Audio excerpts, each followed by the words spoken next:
ان کو بلوچ قوم کے خلاف منظم انداز میں استعمال کرنے والی ہے، اور اس سے پہلے بلوچ قوم کو ایکشن لینا چاہیے، یہ اس قسم کی بات چیت بھی ہوئی۔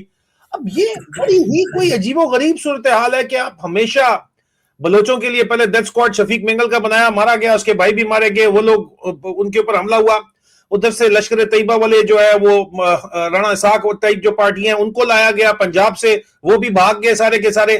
تو اب یہ اغوان جو نیشنل آرمی تھی پہلے، اس کے جو مرسنریز ہیں جو پہلے امریکہ سے ڈالر لے کے کام کر رہے تھے، اب یہاں پہ آ کے لوکل لوگوں کو لوٹ مار کر کے یہاں پہ ان کو فیسیلیٹیشن دی گئی ہے، یہاں پہ کام کر رہے ہیں۔ اس سے پہلے ISKP کے اوپر بھی الزامات لگائے گئے کہ وہ لوگ بھی آئے، پاکستان کی فوج بلوچوں سے لڑنے کے لیے ان کو استعمال کر رہی ہے۔ خیبر پختونخوا میں آج ان کو لگتا ہے کہ تھوڑے معاملات ٹھنڈے ہوئے ہیں اور وہاں پہ فوج کی ڈپلائمنٹ بڑی ہیوی ہوئی ہے، تو یہاں پہ پروکسیز کو لانچ کیا جا رہا ہے۔ اس کا نتیجہ کیا ہوگا اور یہ ہو بھی رہا ہے یا نہیں ہو رہا ہے، یہ سچ بھی ہے یا نہیں ہے، میں دعوت دوں گا شاید قاضی صاحب کو، میں نے پریمائز رکھ دیا ہے کہ وہ اس کی تفصیلات آپ کو بتائیں، اور کچھ ویڈیو شاید قاضی صاحب نے مجھے پرووائڈ کی ہیں، میں وہ بھی ساتھ ساتھ آپ کو دکھاتا رہوں گا۔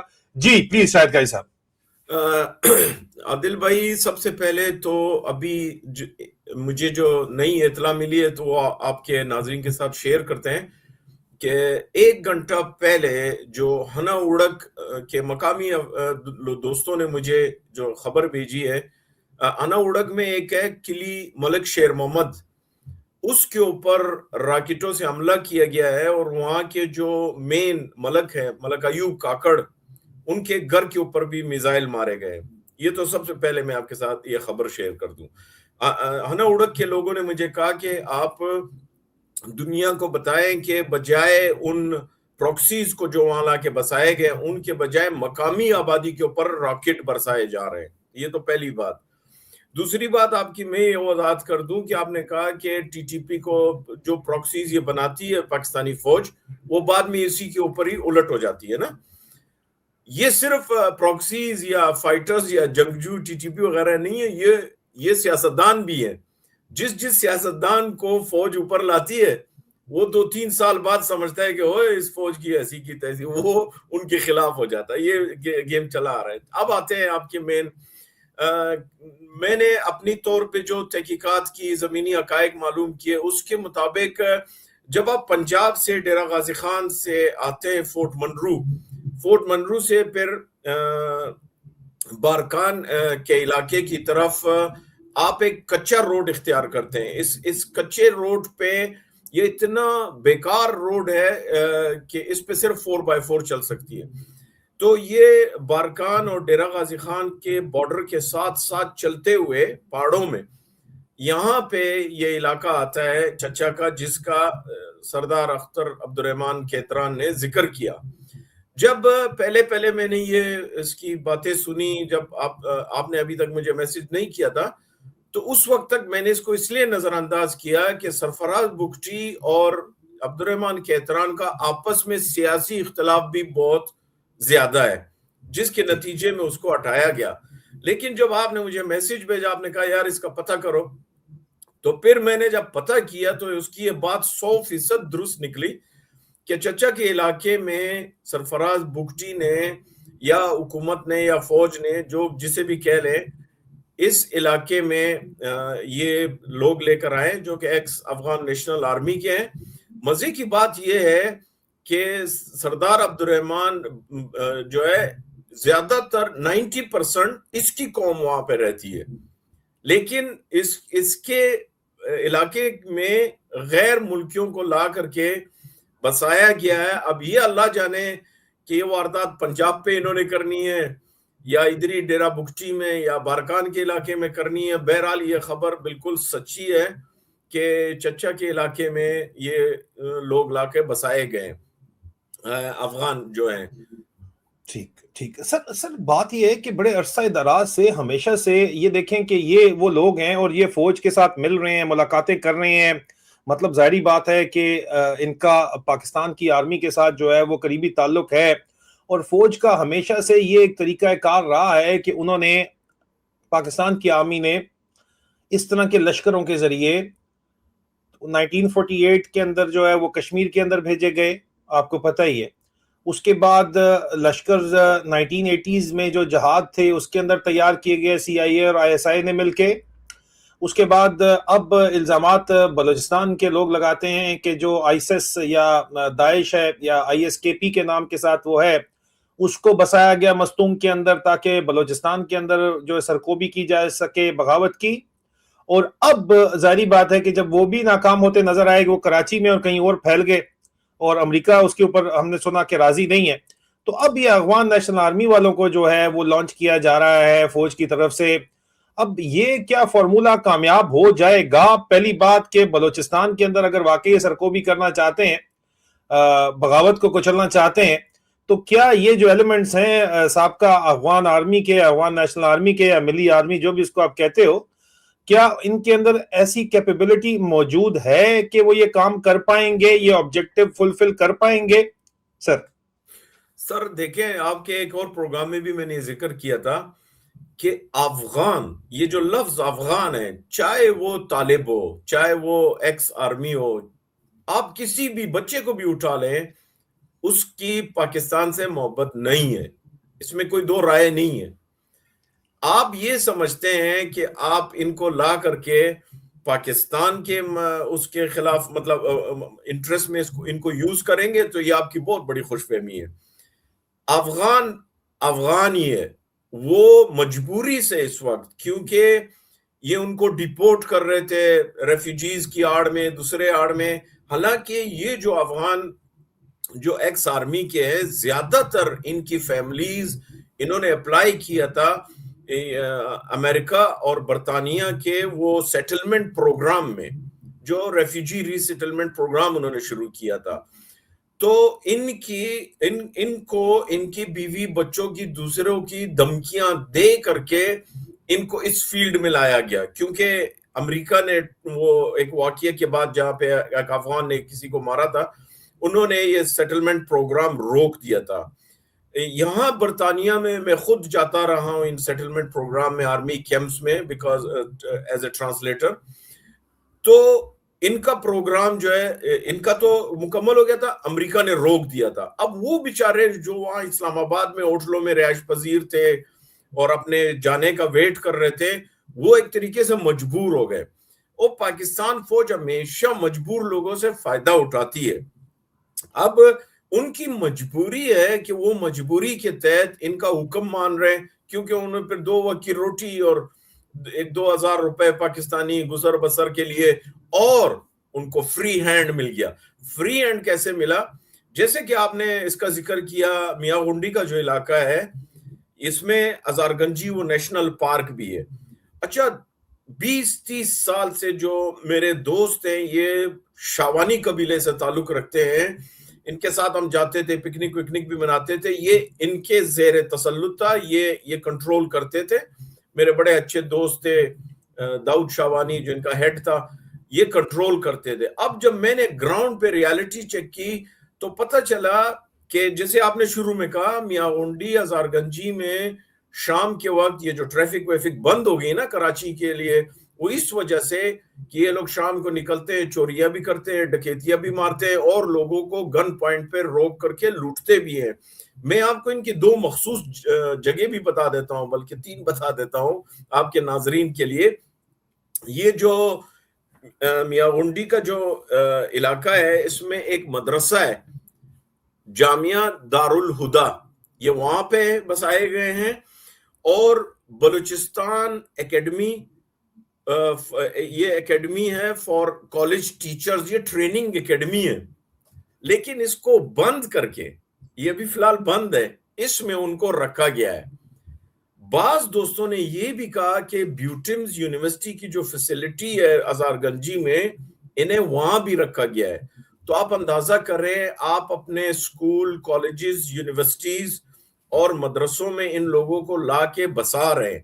حالانکہ میجورٹی کا یہ علاقہ اور اس سے آگے کا علاقہ بلوچ علاقہ سمجھا جاتا ہے, لیکن یہاں پہ ان افغان پشتونوں کو لا کر کے اور ان کو ایک کھلا ہاتھ دے دیا گیا ہے رابریز کے لیے اور چوری کے لیے اور ڈاکوں کے لیے اور اغوا کے لیے, کیونکہ آپ نے خود کہا نا کہ پاکستان کے پاس ابھی بجٹ ہے نہیں, تو کہاں سے پورا کریں گے.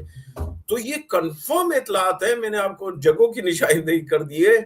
میرے اپنے جو میں نے تحقیقات کی ہے, کم از کم 14 سے 18 ہزار کے قریب یہ پریویس افغان فوج کے اہلکار ہیں, اور وہ مجبور ہیں اور حکومت کی بات سن. اچھا, انہیں پھر مختلف وار لارڈز کا لفظ میں استعمال کر رہا ہوں, لیکن حقیقت میں وہ وار لارڈز تو نہیں ہیں, وہ پاکستانی سٹیزن ہیں. یہ جو ویڈیوز آپ نے دکھائی, حاجی عبد الباری کاکڑ ہے, فیض اللہ غبزئی ہے, ملا کاکوزئی ہے, ان سب کو ان کو ڈیوائیڈ کر دیا, یعنی کہ 200 اس کو دے دیے, 200 اس کو دے دیے, 400 اس کو دے دیے, 500 اس کو دے دیے. عنایت قاسی کا میں نے نام لیا تھا. تو ان کو تقسیم کر دیا گیا ہے, اور انہیں کھلا. آپ مجھے بتائیں یار راجہ صاحب, ایک عام آدمی اگر اس کے پاس پسٹل کا لائسنس بھی ہوتا ہے, کیونکہ میں پاکستان میں گھومتا تھا, بائی روڈ گھومتا تھا, جب وہ لائسنس بھی دیکھتے ہیں نا پولیس والے, تو پیسے ویسے کھانچے کے لیے کہتے ہیں او آپ کے پاس تو فلانا ہے, پرمیشن نہیں ہے. بھائی یہ لائسنس ہے, آل پاکستان لکھا ہوا ہے, اور کیا چاہیے. لیکن یہ جو لوگ ہیں, یہ جو ویڈیوز آپ دکھا رہے ہیں, یہ راکٹ لانچروں کے ساتھ, M16 رائفلوں کے ساتھ, M15 کے ساتھ یہ کراچی جاتے ہیں, یہ مری جاتے ہیں, یہ ایبٹ آباد جاتے ہیں اسی کانوائی کی شکل میں.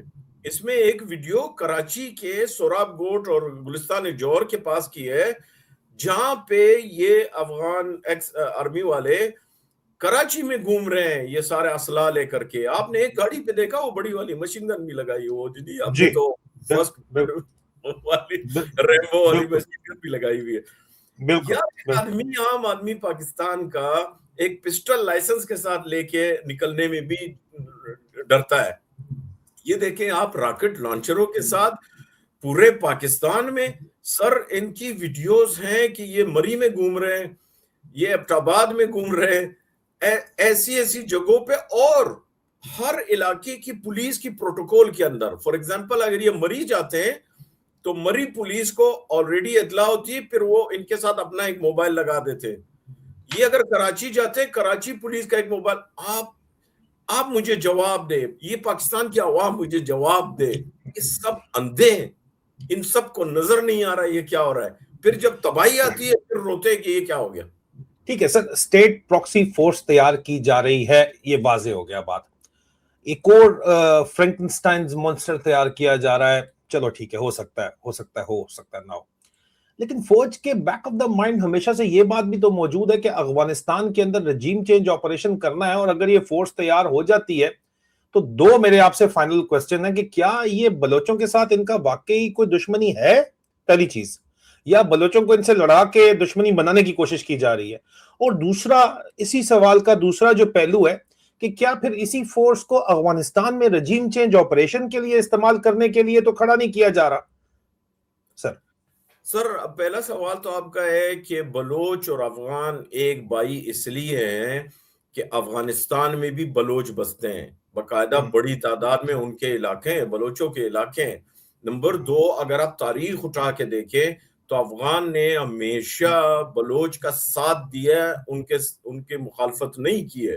ہم اگر چلے جائیں کمانڈروں کے حالات دیکھیں, نصیر خان نوری کے ساتھ اور ان کی جو جنگیں, یہ افغان ان کے ساتھ مل کے لڑتے تھے. لہٰذا یہ بات تو پاکستانی فوج بھول جائے کہ یا ان کے یہ پروکسیز جو لے کر آئے ہوئے ہیں, یہ یا بلوچوں سے لڑیں گے یا ان کو شکست دیں گے. دوسری بات, سوال ہی نہیں پیدا ہوتا یہ چند ہزار لوگوں کے ساتھ آپ افغانستان کا رجیم چینج, حکومت چینج, کیونکہ افغانستان طالبان اور وہ تو آپ کو پتہ ہے 20 سال لڑے. یہ تو اپنے لوگوں کے اوپر گولی نہ چلانے کی وجہ سے انہوں نے ہتھیار رکھے اور وہاں سے نکل پڑے. جب بھی میں نے ان سے بات کی ہے, جب بھی میں آپ کو ان کے کرنلوں کی بات کہہ رہا ہوں, چھوٹے سپاہیوں کی بات نہیں کر رہا ہوں. یہاں UK میں نے ان کے ایکس نیشنل آرمی کے جو کرنل ہیں, جو جنرل لیول کے, میں نے ان سے بات کی. میں نے بولا آپ لوگ کیوں ایسے نکل آئے؟ بولا ہم اپنے افغانوں پہ گولی نہیں چلائیں گے, چاہے وہ طالبان ہو چاہے وہ, کیونکہ اگر ہم لڑتے تو خون خرابہ وہیں پہ ہی ہونا تھا افغانستان میں, اس لیے ہم لوگ نکل آئے. تو کیا پاکستان کا یہ خیال ہے کہ جو لوگ امریکہ کے لیے طالبان سے نہیں لڑے، پہلے تو لڑتے رہے جب تک ڈالر ملتے رہے یا ان کو پاس حکومت تھی، کرسی تھی، لیکن جب طالبان کا ایگریمنٹ ہو گیا اور وہ آنے لگے تو یہ خاموشی سے نکل آئے. کیا پاکستان سمجھتا ہے یہ چوری ڈکیتی ڈرگ ان چیزوں کا اختیار دے کر کے وہ افغانستان کی رجیم چینج کر دیں گے؟ یار یہ تو ظاہری بات ہے سر، آپ اگر کرمنلز تیار کر رہے ہیں اور آپ ان کو اپنا کانا کر رہے ہیں تو ان کو استعمال ہی تو کرنا ہے نا آپ کو. اور کس لیے ان کو پروٹوکول، آپ کو پتا نا قربانی کے بکرے کو پہلے دودھ شودھ پہلے اچھا چارہ دیا جاتا ہے، اس کو پانی شانی پلایا جاتا ہے، اس کی خاطر خدمت کی جاتی ہے. یہ قربان کرنے میں آپ کے کو سے بات پہلے بتاتا کر رہے ہوں، ہیں آپ سب کی کچھ. قطع کلامی معاف، میں آپ کو ایک بات بتاتا ہوں، اور اس سے پاکستان فوج کے خلاف انہی افغان نیشنل آرمی والوں میں نفرت کیسے بڑھ رہی ہے. جب طالبان نے گلستان اور وہ پیر علی زئی پہ جو حملہ کیا تھا ڈرون میں، اس میں تقریباً عینی شاہدین بتاتے ہیں 60 سے 70 یہ مارے گئے تھے، 60 سے 70 کے قریب. پاکستان فوج نے بغیر نماز جنازہ، بغیر کفن دفن کے بڑے بڑے گڈھے کھود کے اس میں ان کو ڈم کر کے زمین پلین کر دی تاکہ ان کی سبکی نہ ہو، تاکہ پتہ نہ چلے کہ یہ یہاں پہ موجود تھے، کہ بھئی یہ موجود تھے. اب جب دوسروں نے دیکھا کہ ہو یہ ہمارے ساتھ کیا ہو رہا ہے، ہم مارے گئے اور ہمیں کفن دفن نماز جنازہ بھی نہیں نصیب ہوا، تو اب کیا خیال ہے آپ یہ لوگ پھر آپ پہ اعتبار کریں گے؟ ان کو سمجھ نہیں آ رہی ہے فوج کو، ان کی پالیسی وہ ایف اے پاس ڈفرز والی پالیسی ہے، ان کو سمجھ نہیں آ رہی ہے. سر یہ بہت بڑی گہری بات آپ نے کر دی ہے کہ ان کو سمجھ نہیں آ رہی ہے. لیکن جاتے جاتے شاید کہہ سکتے وہ لوگ جن کو مار دیا امارت اسلامی افغانستان کی ڈرون سٹرائک کے اندر جو مارے گئے، وہ ظاہری بات ہے کہ افغانستان سے اگر ڈرون سٹرائک ہوئی تھی اور وہ اس کنفرم انٹیلیجنس پہ ہوئی تھی تو افغانستان کے خلاف ہی ان کو تیار کیا گیا تھا، اور یہ افغانی ہی تھے. آپ کہہ رہے ہیں کہ افغانی افغانستان کے خلاف نہیں لڑیں گے، تو وہ انہی کے خلاف لڑنے کے لیے مجبور ہوئے تھے، تو تبھی ان کو ہٹ کیا گیا تھا. کیا یہ وجہ صحیح نہیں ہے کہ مجبور کر کے ان کو لڑایا تو جا سکتا ہے؟ نہیں، یہ وجہ اس لیے صحیح نہیں ہے کہ ان کو تو افغانستان تو نہیں بھیج رہے تھے، ان کو یہ سارا علاقہ کوئٹہ سے چمن تک ہاتھ میں دیا ہوا تھا لوٹ مار کے لیے، ڈرگ سپلائی کے لیے، اسمگلنگ کے لیے، وارداتوں کے لیے. وہ افغانستان میں تھوڑی بیٹھے ہوئے تھے، وہاں تھوڑی لڑ رہے تھے، وہ تو پاکستان کی سرزمین پر بیٹھے ہوئے تھے. تو ان کو تو یہ آرڈر نہیں ملا تھا کہ جاؤ وہاں پہ حملہ کرو تم. ان کو تو یہ اجازت ملی ہوئی تھی کہ اس روڈ پہ جو گزرے ٹرک والا اس سے بدتہ لو، بس والے سے لو، ٹیکسی والے کو لوٹو، رات کو گھروں میں ڈکیتیاں مارو. تو اس سرزمین پہ بیٹھے تھے. ہاں اس دن میں مانوں گا آپ کی بات کہ یہ لوگ افغانستان میں کئی مارے جائے لڑتے ہوئے. افغانستان میں تو ابھی تک ایک بھی نہیں مارا گیا ماں سوائے وہ داعش والوں کے جو کہ آلریڈی افغانستان کی سرزمین پہ ہی تھے. ان میں سے تو ایک بھی ابھی تک نہیں مارا گیا وہاں پہ. سر داعش والے جاتے جاتے یہ بتاتے جائیے گا کہ بلوچستان کے اندر مستونگ کے لوگوں نے جو ہے وہ پریس کانفرنس کی تھی 2024 میں، بار بار کہا تھا کہ ایجنسیز جو ہیں آئی ایس آئی کے اوپر الزام لگایا گیا تھا کہ وہ داعش کو، آئی ایس کے پی کو جو ہے وہ مستونگ کے علاقے کے اندر سیٹل کر رہی ہے، ان کو نہیں کرنا چاہیے. لوکلز نے اس کے اوپر بہت شور کیا تھا. وہ کیا قصہ تھا سر؟ میں تو آپ کو پتا ہے یہ بھی یاد نہیں ہے کل میں نے کھانا کیا گیا تھا، معذرت چاہتا ہوں، مجھے اس کا تھوڑا معلومات کرنی پڑے گی پھر آپ کو، میں ایسے ہوا میں باتیں نہیں چھوڑ سکتا. جی نہیں ٹھیک ہے بالکل. اس کے اوپر اگلا پروگرام عزیز عالمان اگر آپ چاہتے ہیں کہ ہم کریں تو کمنٹس کے اندر ضرور بتائیے گا. شاہد قاری صاحب آپ کا بہت بہت شکریہ قیمتی معلومات لے کے آنے کا.